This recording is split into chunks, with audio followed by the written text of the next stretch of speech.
Dahil daw sa panunutok ng baril, arestado ang isang senior citizen sa Quezon City.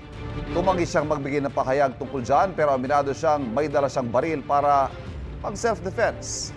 Yan ang unang balita ni James Agustin. Sa kulungan ng bagsak ng isang lalaking senior citizen matapos 2 beses umanong manutok ng baril sa Katipunan Avenue sa Quezon City. Ayon sa pulisya, nagmamaneho ng truck ang sospek na mangyari ang insidente.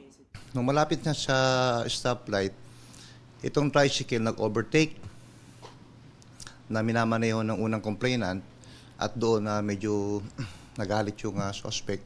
Agad-agaran na binunot yung kanyang baril at tinutok doon sa unang complainant. Nakita ito ng isang witness, yung pangalawang complainant. Trinay niya i-block yung truck at nabaring din yung galit ng suspect. Tinutukan din siya ng baril. Nakapagsumbong ang ikalawang biktima sa mga rumorondang polis na humabol sa sospek. Inabutan siya sa Congressional Avenue at doon inaresto. Nakuha sa kanya ang isang baril na kargado ng mga bala. Nang hanapan ng kaukulang dokumento ang sospek, wala siyang maipakita. Nag-request tayo ng verification ng firearms sa PNP Firearms Explosive Office at lumabas na hindi nga registered firearm holder itong suspect. Tungkol doon sa nahuli nilang baril, inaako ko. Sa ibang bagay, no comment na po ako. Wala akong lisensya yung baril niyo.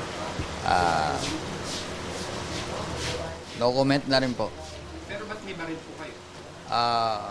Depende sa sarili. Sinampa ng sospek ng 2 counts ng reklamong grave threat at ng paglabag sa Comprehensive Firearms and Ammunition Regulation Act. Ito ang unang balita. James Agustin para sa GMA Integrated News. Kapuso, huwag magpapahuli sa latest news and updates. Mag-iuna ka sa balita at mag-subscribe sa YouTube channel ng GMA Integrated News.